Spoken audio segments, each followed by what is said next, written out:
আমি সুস্মিতা চলে এসেছি টোটো কোম্পানির আরো একটা নতুন ব্লগ নিয়ে। প্রথমেই জানাই বাংলার নতুন বছরের শুভেচ্ছা। পয়লা বৈশাখে আমি চলে এসেছি শ্রীরামপুরের বঙ্গ দরবারে ভুরি ভোজ করতে। খাবো বাঙালি থালি।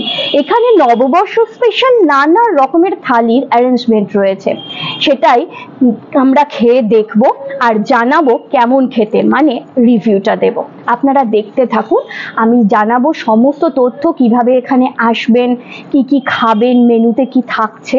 আপনারা দেখতে থাকুন ব্লগটা। বাংলার নতুন বছরে দুপুরবেলা বাঙালি খাবার খেতে চলে গিয়েছিলাম শ্রীরামপুরে ধুবিঘাটের কাছে বঙ্গ দরবারে। রেস্তোরাঁটি 4 তলায়, ওপরে ওঠার লিফট আছে।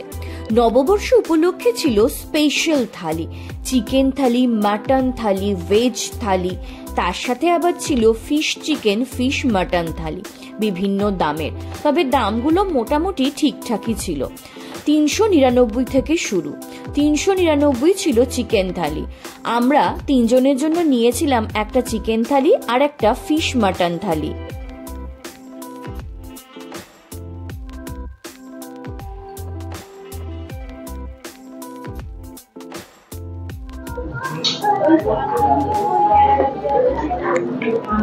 আমি এখন চলে এসেছি বঙ্গ দরবারে। পয়লা বৈশাখ, তাই বন্ধুদের সঙ্গে এনজয় করতে এসেছি।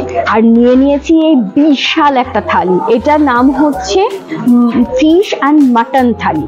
কি কি রয়েছে বলে দিই। প্রথমেই দেখাই দুটো কিন্তু ভালো সাইজের চিংড়ি, এখানে ভাত, বাসন্তী পোলাও, দুটো ফুলকো লুচি আছে, তার সাথে আছে এটা সম্ভবত হচ্ছে ফিশ ফ্রাই। জাস্ট একটু আমি খুলে দেখি, বেশ ভালো তো দেখতে মনে হচ্ছে।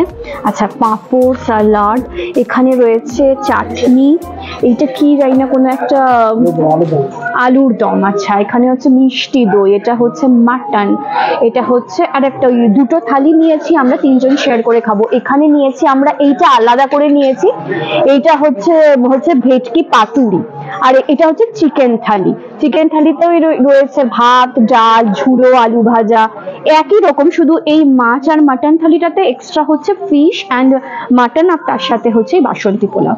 এবার বলে নিই যে এই মাছ আর মাটন থালিটা পড়েছে 699, আর চিকেন থালি পড়েছে সবকিছু নিয়ে 499, আর ভেটকি পাতুরিটা বোধহয় কত বললো, 150 টাকা। তো এবার দেখতে সবই খুব সুন্দর, খেয়ে বলতে হবে মানে কেমন। স্বাদটা ভালো না হলে আর কি, পুরোটাই বৃথা। দেখা যাক, খেয়ে রিভিউ দিচ্ছি কেমন।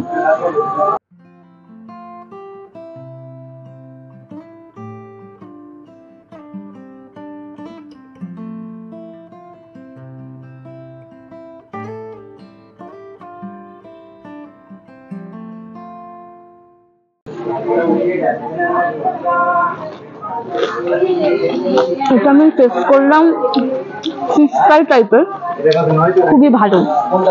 বাকিগুলো বলছি। সাথে এই দুটো এসছে আম পান্না শরবত, কেমন?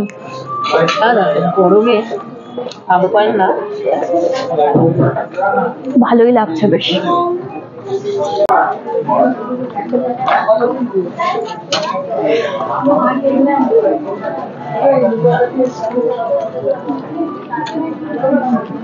খুব সুন্দর, চালগুলো বেশ ভালো। হাতেই চলে এলাম ফাইনালি। এটা কেমন লাগলো তোমার? একটু ফিশ ফ্রাই করেছে মনে হচ্ছে। হ্যাঁ, আপাতত শুরু করেছি, বলতে পারবো তারপর। পাতুরিটাও ভালো, ঝাঁঝ আছে। খাবারের মান ভালোই ছিল। গরম ভাতের সঙ্গে দিয়েছিল ঘি, তারপর ছিল মুগের ডাল, ঝুড়ো আলু ভাজা, আর লুচি আলুর দমের কম্বিনেশনটা জাস্ট ফাটাফাটি ছিল। আলুর দমটা তো রীতিমতো ভালো খেতে হয়েছিল। আর ছিল 2 পিস মাটন। মাটনের পিসগুলো ভালো শুধু নয়, বেশ নরম হয়েছিল এবং স্বাদও বেশ ভালো ছিল।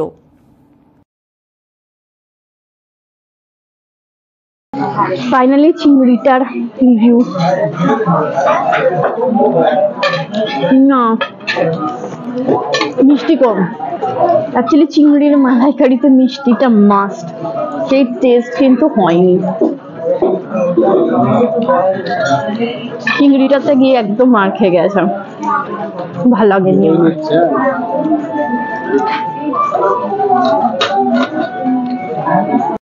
আমি একটু বলতে ভুল করেছি, চিকেন থালি নিয়েছিল 399 টাকা।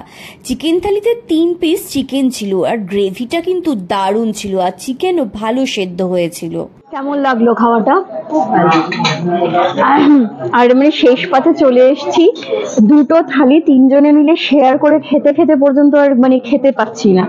আর এটা হচ্ছে শেষ পাতে একদম ঘন মিষ্টি দই, অসাধারণ খেতে দইটা। অনেস্টলি এখানে দইটা মিস করবে না। এমনিতে শ্রীরামপুরে ভালো মিষ্টি পাওয়া যায় কিন্তু।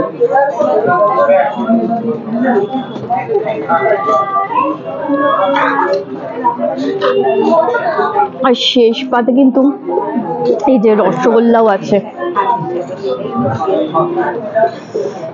মানে আমি পুরো মিক্স আপ করে খাচ্ছি, একদিকে পাঁপড়, দই, চাটনি আর এই রসগোল্লাটা।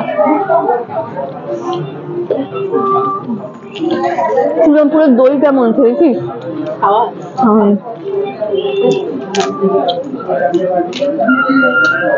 দুটো থালি নিয়ে আমাদের তিনজনের দিব্যি হয়ে গিয়েছিল। কোয়ান্টিটি খারাপ না, বেশ ভালোই লেগেছিল।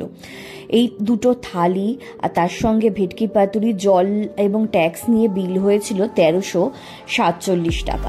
মোটের ওপর শ্রীরামপুরে বঙ্গ দরবারে আমি রেকমেন্ড করতেই পারি কাউকে এরকম বাঙালি নববর্ষে খেতে আসার জন্য।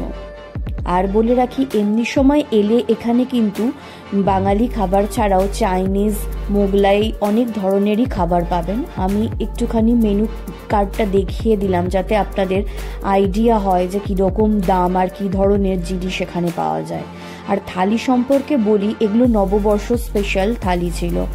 আর যদি কেউ এমনি সময় এই থালি খেতে চান এবং একসঙ্গে অনেকজন আসেন, তাহলে কিন্তু আগাম ফোন করে আসতে পারেন। না হলে এমনি সময় এলে বাঙালি খাবার আলা কাটে পাবেন, কিন্তু থালিতে পাবেন না।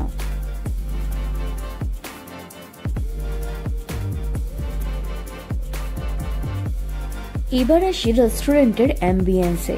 এইটা ছিল রিসেপশন, বেশ সুন্দর একটা দারুণ সোফা ছিল, সুন্দর করে সাজানো।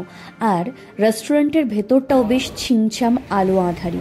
সব মিলিয়ে অ্যাম্বিয়েন্স হিসাবে এই রেস্টুরেন্টটা বেশ ভালোই। আর একটা কথা হলো, এই রেস্টুরেন্টে রয়েছে একটা রুফটপ। সেখানে যদিও এই গরমে দিনের বেলা খাওয়া যায় না, কিন্তু সন্ধেবেলা খোলা থাকে। এই জায়গাটা আমার সবচাইতে ভালো লেগেছিল, বিশেষত শীতকালে এটা পারফেক্ট।